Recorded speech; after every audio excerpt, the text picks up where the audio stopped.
اعوذ باللہ من الشیطان الرجیم بسم اللہ الرحمن الرحیم۔ بہت سارے لوگ سفر کے مہینے کو منحوس سمجھتے ہیں اور اس مہینے میں بہت سارے کام کرنے سے رک جاتے ہیں، جیسے کہ شادی بیاہ کے موقع کہتے ہیں کہ اس مہینے میں شادی بیاہ کرنا صحیح نہیں ہے، جبکہ اس کی کوئی حقیقت نہیں ہے۔ آپ صلی اللہ علیہ وسلم نے فرمایا، جب کسی نے سفر کے مہینے کے بارے میں کہا تو آپ صلی اللہ علیہ وسلم نے فرمایا کہ سفر کی کوئی حقیقت نہیں ہے، یعنی کہ سفر کا مہینہ منحوس نہیں ہے۔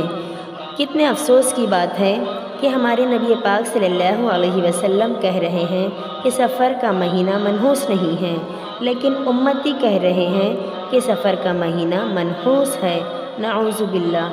لیکن دور جہالت میں مشرکین مکہ سفر کو منحوس جانتے تھے، جبکہ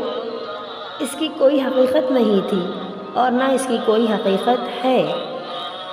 اور خاص کر سفر کے مہینے کی جو 13 تاریخ ہے اس کو تو بہت برا جانتے ہیں، جس کو 13 تیجی کہتے ہیں